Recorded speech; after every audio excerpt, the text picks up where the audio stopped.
Remember when this cat was the baddest bitch in the game? I sure don't. This thing sucks. Good afternoon, you wee bastards, and welcome back to What the Know with Koala, and today we're continuing our little corrections and suggestions series in preparation for the addition of new top tier tanks. If you haven't seen the rest of the series, check it out here before coming back to this episode, as this video will build off of all of the previous ones. This episode is going to focus more on suggestions than corrections, although something does need correcting. This thing here has the wrong name. We'll get to that shortly. Either way, we're focusing on the Leopard A1A1 and how it might be balanced out a bit, as currently it has among the worst stock grants in the entire game. Seriously, the Chieftains weren't as difficult as this, even the M48 wasn't this trash stock. If you lads are unfamiliar, back when the Leopard A1A1 was introduced, it was the most advanced tank we'd ever seen.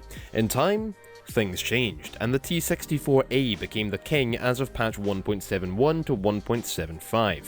The Leopard A1A1 was really not competitive in the up tiers it would most often get, and so in patch 1.77, when the Abrams, Kyler and Challenger came in, the Leopard A1A1 received a new shell, the DM23 APFSTS. This, however, made the tank overpowered as its battle rating of 8.3, especially in down tiers, which it started getting more often as well. Because of that, when the battle ratings were extended from 9.7 to 10.0, the Leopard A1A1 moved all the way up to 9.0. Problem with that is, the only thing making this tank 9.0 worthy is a tier 4 modification. Stock, it is utterly trash. It is not worthy of this battle rating in the slightest. Gaijin has said they can't simply remove the module and reduce the tank's battle rating back to 8.3, as people have spent real money on the module itself. Another fix people have suggested is that it go back down to just 8.7, where it can be highly effective spaded, but not necessarily overpowered, while still remaining usable stock, which it really isn't right now. I may have a better idea, and one that could make Germany even stronger right now, which they kinda need, losing well over half their games at top tier. To discuss this fix, first we need to talk about this. This is the new premium Leopard prototype with the Rheinmetall L44 120mm smoothbore gun, which sits at a battle rating of 9.0 and has an incorrect name. This is the actual Leopard A1A1 model fitted with the L44, an experimental prototype, while this is the Leopard 1A5 fitted with the L44.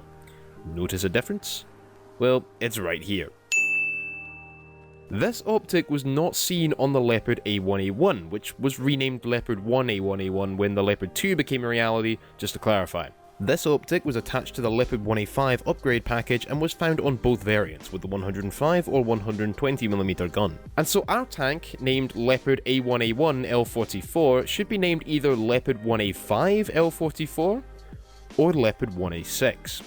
Time for a little history lesson.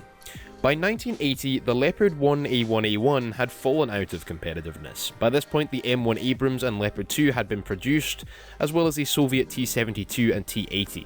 Because of this, Germany wished to upgrade their existing Leopard 1 tanks, particularly the earlier models, to a more modern standard, and the Leopard 1A5 was born. This tank mounted the new EMES 18 fire control system, a derivative of the EMES 15 found on the Leopard 2, as well as a revised turret to house other new equipment such as rangefinder, radios, etc.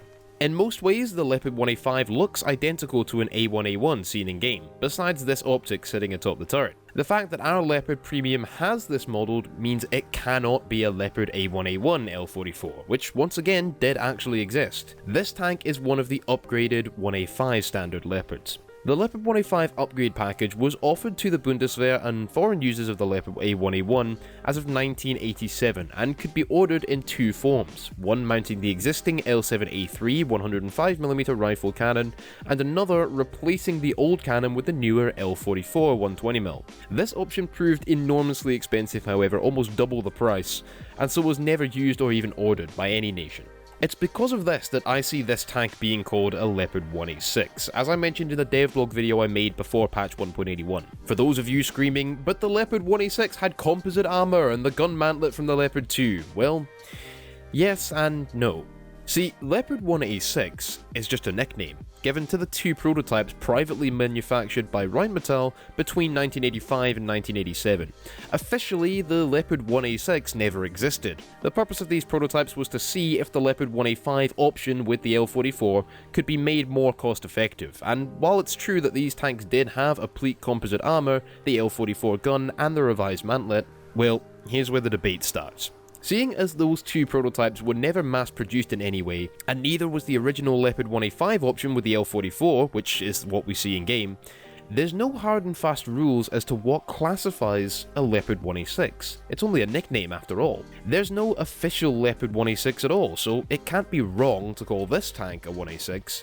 After all, the only mass-produced 1A5s had L7 cannons, not L44s. This is a prototype Leopard 1A5 with the L44 gun after all, and that's predominantly what a Leopard 1A6 is. It just so happens that the tanks we recognise as being called Leopard 1A6s, once again unofficially, happen to look different thanks to the applique armour.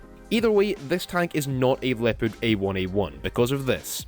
Either this needs to be removed from the 3D model, not as easy as you might think to do, or the tank needs to be renamed to at least Leopard 1A5 L44, if not just Leopard 1A6. Once again, giving it that nickname is up for debate. Renaming tanks is exceptionally easy for Gaijin to do. They recently did it for the M1IP, now IPM1, and the Coelian and Gepard, now named Flak Panzer 341 and Flak Panzer 38 respectively. I think renaming this tank 1A5 L44 would suit, but Gaijin needs to remodel some 3D models anyway.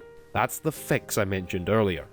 See, putting this optic onto our tech tree Leopard A1A1 would effectively turn it into a Leopard 1A5.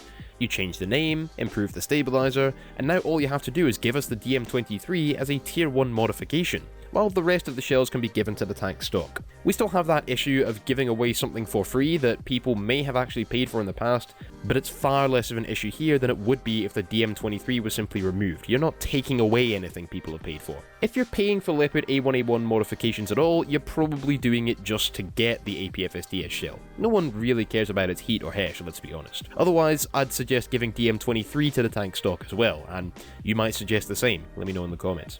Making it a tier 1 modification means it can be the first module you research, at least. I, personally having done the stock grind this patch, would honestly rather have DM23 than parts, and that's saying something. Renaming this tank Leopard 1A5 means it can stay at 9.0. That would, after all, make it a 1987 tank. Not that that always matters. It also means that we can get the Leopard A1A1 all over again, without the optic, and without DM23, back at 8.3. No one's missed out on anything they paid for. The worst part of this that I can see is it would be slightly awkward to release a tank twice, but Gaijin did after all slip the IPM1 out without any dev blog or reference to it at all before we all discovered it on the dev server. I think this method helps us all out enough that no one would really mind receiving a quote-unquote new tank that is identical to one we already have. It helps the current A1A1 out by making its stock grind much easier. Of course, you could always just GE it. It also gives us another Leopard, doesn't it? Speaking of another Leopard, if people are a little miffed about not actually getting anything new just to fix, then you could always give us the Leopard 1A3 and 1A4 at the same time, in a bracket or folder at BR 8.7. These Leopards are the ones that the Australian AS1, which I brought up in my 9.0 Premiums video, was based off, and they look gosh darn sexy. The 1A3 had some composite armour, although it wouldn't likely stop any APFSDS shells, while the 1A4 had spaced armour instead, but a faster reloading rate and presumably slightly better speed and mobility. They may or may not have fired DM23, I would suggest not in game, otherwise they'll just end up at 9.0 and we'll have the same problem all over again. But that would mean we get the Leopard 1 at 7.7, the Leopard A1A1 at 8.3, the Leopard 1A3 and 1A4 at 8.7, the Leopard 1A5 at 9.0, and the premium Leopard 1A5 with the L44 at 9.0 as well. That's a hell of a lineup. That's also where the problems lie. See, while this suggestion does mean that we get new Leopards, fix the A1A1 stock grind, and fix the premium, it does give us a lot of grinding to do to get to top tier. Potentially, like with the Abrams, the Leopard 2A4 could be researchable as your first tier 6. The Abrams isn't connected by a line to the tanks beneath it, and neither is the T-64A in the Soviet tree. The Leopard 2A4 should probably be the same way, or the Leopard 2A1 as we brought up in the last video, just for those people who don't really care about the Leo 1s. Which you should. You notice how I left out the Kyler, or Leopard 2K, and that's for something equally as exciting. See, The Kampfpanzer 70 project is what gave way to the Kyler project, which the Leopard 2K is the result of. This means that what we could do is move the Kyler over to that line at 9.7 after the KPZ 70 and introduce the Leopard 1A6, the composite armoured variant that everybody knows, at 9.3 before the KPZ 70, or after it, either way. This tank would fire at least DM12 and DM13 from the Leopard 2K, possibly firing DM23 as well, just in case you were worried it wouldn't be good enough for 9.3. Actually, it may be quite balanced at 9.7 with DM23, the more heavily armoured yet slower Leopard 1A6 having the higher penetrating shell, while the faster and 20mm turret armed Leopard 2K doesn't have quite the penetration. Ergo, they balance each other out and it's up to personal preference which one you go with. Let me know your thoughts in the comments, of course, the other option being that the Leopard 1A6 misses out on DM23 and stays down at 9.3, which would, in my opinion, be pretty balanced as well.